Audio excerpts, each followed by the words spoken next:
विवाह पंचमी। और ये जो विवाह पंचमी आ रही है, इसी दिन मेरे श्री सीताराम जी का विवाह हुआ था। हमारे यहाँ दो विवाह बड़े प्रसिद्ध हैं, एक तो राम विवाह और दूसरे शिव विवाह। अभी जो विवाह पंचमी आ रही है ना, इसी विवाह पंचमी के दिन भगवान राम का विवाह हुआ था। मार्गशीर्ष अगहन मास के शुक्ल पक्ष की पंचमी तिथि को हम सभी लोग विवाह पंचमी के नाम से जानते हैं। इसकी महिमा इसलिए है क्योंकि इसी दिन मेरे प्रभु राम ने पानी ग्रहण करके माता जानकी से विवाह किया था। और ये उत्सव पूरे भारत भूमि में बड़े धूमधाम से मनाया जाता है। श्री अवध में और जनकपुर में तो बड़ा उल्लास होता है। अयोध्या और जनकपुर के बीच में बिहार के बॉर्डर पे एक स्थान है बक्सर। आप लोग जानते हैं कि नहीं? बक्सर जानते हैं? बक्सर में कुछ दिन पहले भी एक संत हुए, सीता जी को अपनी बहन मानते थे और खुद को सीता जी का भाई कहते थे। बड़े पहुंचे हुए महात्मा थे, इसलिए समस्त संत समाज के लोग उन्हें मामा जी कहते थे। उनका नाम ही पड़ गया बक्सर वाले मामा जी। और वो बड़े धूमधाम से श्री सीताराम जी का विवाह महोत्सव मनाते थे। आज वो नहीं है, लेकिन उनके जो अनुयायी लोग हैं और समस्त संत समाज, काशी से हो, वृंदावन के श्रेष्ठ श्रेष्ठ संत मलुक पीठ वाले महाराज जी हों और समस्त श्रेष्ठ संत जो हैं, आज भी वहाँ पहुँचते हैं और धूमधाम से श्री सीताराम जी का विवाह महोत्सव मनाया जाता है। और आप आश्चर्य करेंगे, उसमें जो लीला मंचन होता है ना, समस्त संत लोग यही सखी बन जाते हैं, संत लोग यही लीला करते हैं। सीता जी की जो सखियां होती ना, समस्त संत लोग ही बन के लीला करते हैं। राम जी के मित्र लोग संत लोग ही बन जाते हैं। बड़ी अद्भुत लीला होती। आज भी वो विवाह महोत्सव मनाया जाता है। और बहुत सारे कथा जो गाने वाले संत लोग हैं, वो बक्सर वाले मामा जी का पद गाते हैं। इतने पहुंचे हुए संत, उन्होंने बहुत पद गाया सज्जनों। तो बड़े धूमधाम से ये विवाह महोत्सव, विवाह पंचमी का उत्सव मनाया जाता है। अपने घरों में भी आप लोग श्री सीताराम जी के विवाह का महोत्सव अवश्य मनाइए। किस दिन है विवाह पंचमी? श्री सीताराम जी का विवाह किस दिन हुआ था? ध्यान से सुनिए। इस बार विवाह पंचमी 25 नवंबर को है। इस बार विवाह पंचमी का उत्सव 25 नवंबर को मनाया जा रहा है। और यह उत्सव पूरे भारतवर्ष में जगह जगह मनाया जाता है। पर आप लोग कितने सौभाग्यशाली हैं, जरा ये भी तो देख लीजिए। 25 तारीख परसों है कि नहीं? अरे हाँ या ना? और भागवत के क्रम के अनुसार छठे दिन ठाकुर जी का विवाह होता है रुक्मिणी जी से। और वो जो उत्सव है वो 25 नवंबर को ही आ रहा है सज्जनों। ताली बजा लो एक बार अपने लिए। जब पूरी दुनिया के लोग श्री सीताराम विवाह महोत्सव मना रहे होंगे, तो हम और आप इस सपही की धरती पर बैठकर श्री कृष्ण और मैया रुक्मिणी का विवाह संपन्न करा रहे होंगे। ये उत्सव परसों यानी 25 को ही आने वाला है। तो परसों यानी 25 तारीख को, 25 नवंबर को ये विवाह पंचमी है। इसी दिन श्री सीताराम जी का विवाह हुआ था। कैसे मनाए विवाह पंचमी? ध्यान से सुनिए। जो लोग भी अपने घर में श्री सीताराम जी का विवाह महोत्सव मनाना चाहते हैं, उनको सुबह जल्दी उठना चाहिए। विवाह पंचमी के दिन सुबह थोड़े जल्दी उठ करके पहले स्नान करिए, और स्नान हो सके तो गंगा जल से करिए। अब आप कहेंगे कि गुरुजी गंगा जी तो हमको यहाँ मिलेंगी नहीं, तो फिर गंगा जल से कैसे स्नान करें? घर पे भी आप गंगा जी को प्रकट कर सकते हैं। इसका नियम मैंने पहले बहुत बार बताया है कथाओं में। घर पे गंगा जी को कैसे प्रकट करें?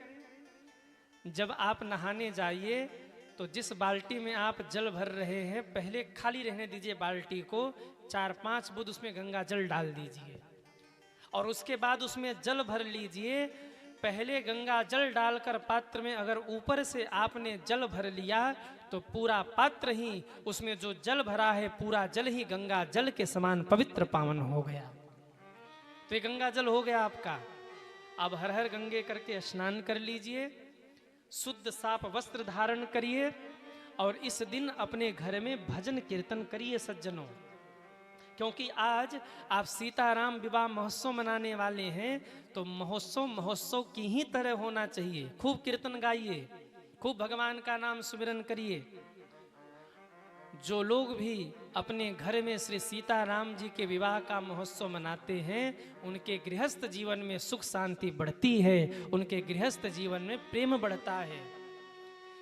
इसलिए अपने घरों में भी आप लोग जैसे शिवरात्रि मनाते हैं, आप लोग जैसे जन्माष्टमी मनाते हैं, अगर संभव हो सके तो श्री सीताराम जी का विवाह महोत्सव मनाइए। अब आपने स्नान कर लिया, अब आपको क्या करना है, कैसे मनाएं श्री सीताराम जी का विवाह महोत्सव। एक फोटो रखिए और वो फोटो आप ऐसी ले आइए जिसमें से सीताराम जी का विवाह हो रहा हो। ऐसे बहुत सारे फोटो मिल जाते हैं, आप ऐसी तस्वीर लेकर आइए, उसे विराजमान कराइए और एक घी का दिया आप भगवान के सामने प्रज्वलित करिए। इस दिन श्री सीताराम जी का पूजन साथ में होता है, अकेले अकेले नहीं होता, क्योंकि इस दिन भगवान का विवाह होना है। तो श्री सीताराम जी का दोनों का साथ में पूजन करिए और भगवान राम को आप पीले वस्त्र अर्पित करिए, माता सीता को आप सुहाग की सामग्री अर्पित करिए और भगवान को जो आपने पीले वस्त्र अर्पित किए हैं और माता जी को जो आपने सुहाग की सामग्री में साड़ी इत्यादि अर्पित किया है, आप गठबंधन कर दीजिए, क्योंकि आप विवाह महोत्सव मना रहे हैं।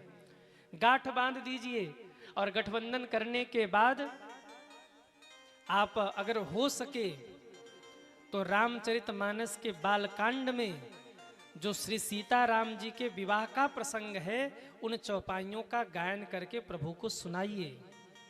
आप कहेंगे महाराज जी अगर वो हम न कर पाए तो, एक मंत्र मैं बता रहा हूं, वो मंत्र आप जपिए। श्री जानकी वल्लभाय नमः। क्या जपना है? श्री जानकी वल्लभाय नमः। आप कहेंगे गुरुजी ये भी थोड़ा सा कठिन है, तो एक और सरल करके बता दूं, सीताराम जय सीताराम। ये तो जप ही सकते हैं आप, इसका कीर्तन करिए और धूमधाम से भगवान का विवाह महोत्सव मनाइए। अगर संभव हो सके तो देसी गाय के दूध से आप खीर बना करके श्री सीताराम जी को अर्पित करिए और पूरे घर में वो खीर की प्रसादी बांटिए। इससे आपके परिवार में, गृहस्थ में प्रेम बढ़ेगा।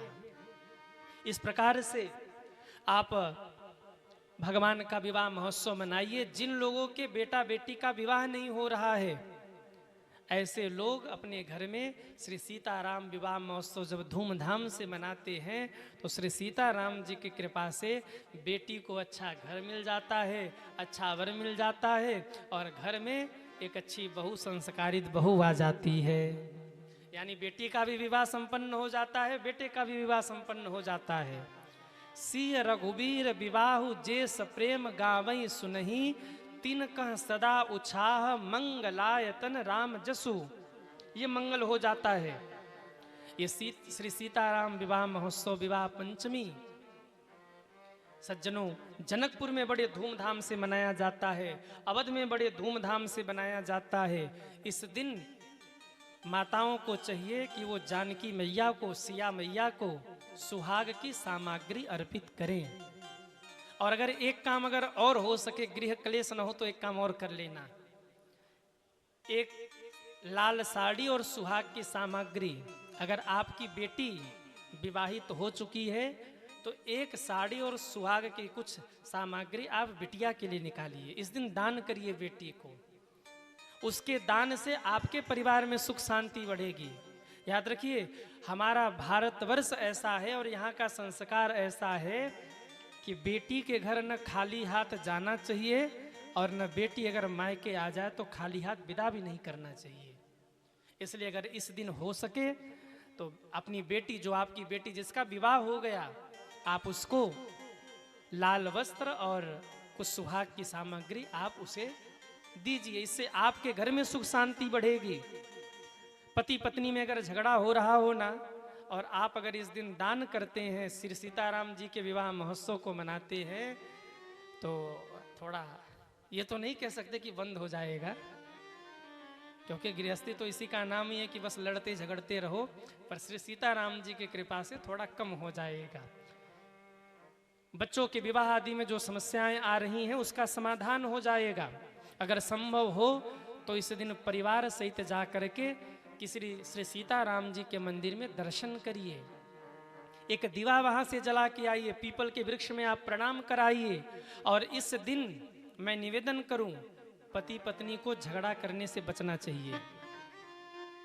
इस दिन झगड़ा विवाद मत करिए, किसी को कटु शब्द मत कहिए, किसी को अपशब्द मत कहिए, और अगर हो सके तो इस दिन कुछ ऐसा मत खाइए जो अभक्ष हो, उससे आप परहेज करिए। घर में खीर पूड़ी बनाइए, पवित्रता और पावनता के साथ कोई ब्राह्मण मिल जाए तो उनको घर में बिठा करके भोजन कराइए। ये सब विवाह महोत्सव का उत्सव है सज्जनों। आप दान करिए, दान का विवाह महोत्सव का बड़ा महत्व है। इस अवसर पर विवाह पंचमी के दिन अगर कुछ न कर सकिए तो एक पन्ने पर आप सीताराम सीताराम सीताराम लिखिए, और जितना समय मिल जाए घर में बैठ करके श्री सीताराम जी के सामने विवाह के गीत गाइए। श्री सीताराम जी के विवाह के गीत, बहुत सारे गीत ऐसे हैं जो मैंने देखा कि आप सब ऐसे ही गाते रहते हैं। सीताराम जी को विवाह के गीत सुनाइए, यह उत्सव अपने घर में आप मनाइए। इस दिन राम लक्ष्मण भरत शत्रुघ्न चारों भाइयों का विवाह संपन्न हुआ था, जिसे हम आज भी विवाह पंचमी के रूप में मनाते हैं। अगर आप ये उत्सव घर में मनाते हैं ना, तो प्रमाण है, जब ते राम ब्याही घर आए, नित नव मंगल मोद बधाए। अगर ये उत्सव मनाते हैं तो आपके घर में आनंद होगा, और अगर दान करते हैं तो इसका पुण्य और बढ़ जाएगा। सर्वस दान दिन सब काहूं। तो खूब बढ़िया उत्सव मनाइए, क्योंकि इस दिन एक उत्सव नहीं, दो उत्सव है। अब एक और बात निकल के आ रही है, अब सुनी लो, आप सुन रहे हैं तो। एक तो इस दिन विवाह पंचमी है। पूरे उत्तर भारत में, पूर्वांचल में, इस क्षेत्र में विवाह पंचमी मनाया जाता है, अयोध्या से लेकर जनकपुर तक। पर अगर वहीं आप वृंदावन पहुंच गए तो यह क्रम थोड़ा सा बदल जाता है। इस दिन वृंदावन में इस विवाह महोत्सव को, इस विवाह पंचमी को बिहार पंचमी के रूप में मनाते हैं। क्यों? आप में से कितने लोगों ने बिहारी जी का दर्शन किया है वृंदावन में? वो हाथ उठाएं। जय हो। वृंदावन में इस विवाह महोत्सव को, विवाह पंचमी को बिहार पंचमी के रूप में मनाते हैं। क्यों? क्योंकि इस दिन भगवान के परम भक्त श्री हरिदास जी के भाव को देखते हुए बिहारी जी वृंदावन में प्रकट हुए थे, इसलिए ये उत्सव वहां भी मनाया जाता है। इस पंचमी तिथि को ही, इसी तिथि में जो वहां विराजमान है बिहारी जी ना, ठाकुर जी जो वहां विराजमान है वृंदावन में बिहारी जी, वो मूर्ति रूप में श्री हरिदास जी के, संत श्री हरिदास जी के भाव को देखते हुए उनके लिए ही, उनके भाव के लिए ही भगवान प्रकट होकर वहां विराजमान हुए थे। इसलिए ब्रज क्षेत्र में इसे बिहार पंचमी के रूप में मनाते हैं। कितने सौभाग्यशाली हैं आप लोग, इस दिन बिहारी जी भी प्रकट हुए।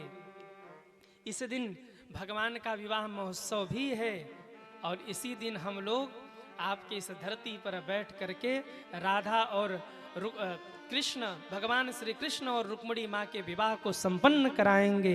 ये तीन उत्सव का साथ में मिलान हो रहा है, तीन उत्सव साथ में मिल रहे हैं। जब पूरी दुनिया विवाह महोत्सव राम जी का मना रही होगी, तो हम लोग यहाँ बैठ करके ठाकुर श्री कृष्ण जी का विवाह महोत्सव मना रहे होंगे। वैसे राम कृष्ण में कोई अंतर नहीं है, वहीं श्री सीताराम जी कृष्ण और रुक्मिणी हैं, बस थोड़ा सा अंतर हो गया, हम लोगों का रूट थोड़ा सा बदल गया है, पर लक्ष्य वही है।